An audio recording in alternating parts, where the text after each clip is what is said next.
Well, before we get into some of the details, it seems that there's also been a consensus among scholars of the Old West that our view of the amount of violence that existed at that time simply has to be scaled down. Is that your understanding of the literature? Oh, certainly is. Because it's made good press, good pulp novels, good movies, we really see the West as just a case of unending violence. I'm interested to note that from 1850 through 1890 in all of the Western states, the best we can find was that there was less than a dozen bank robberies. Now, that's over 40 years in a whole bunch of states. Well, you'd think there must be one every couple of days if you look at the movies or look at TV shows. It's interesting. I mean, I understand how the dime novels get started. People want to sell books that are interesting and titillating for the public, but how did Hollywood, well, here I say this, I should be more cynical, how did Hollywood latch onto this? Of course, we expect Hollywood to be truthful and right, stick to the script, right? But I mean, I wonder, how did that take off? Like, how did we get this so wrong for so long?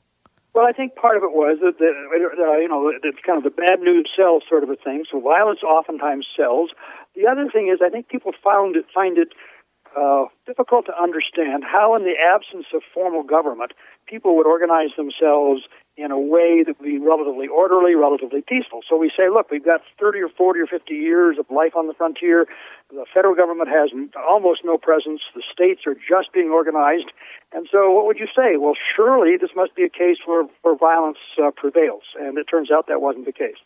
And, of course, it seems that these particular circumstances were especially likely to foster violence because you have people who, many of whom have no intention of laying down roots there. They're going to go and make their wealth and then leave, so you don't have the sort of community camaraderie. You have people of all different ethnic and national backgrounds, people coming from as far away as China to settle there. You would think this is just going to be an absolute nightmare. Like, there are a lot of people who would think without formal government, any situation would be a nightmare, but certainly this one. So how did you ever...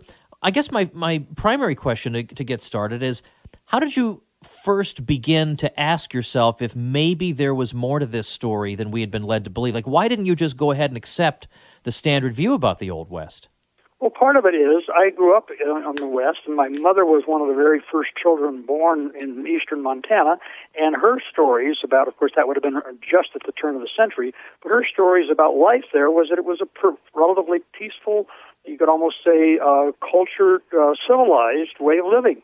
And so that fascinated me, and then just started doing more reading of original resources. You read the stories about, the diaries that cowboys kept as they trailed cattle north. You look at records on what happened on wagon trains. You look at what happened in mining camps.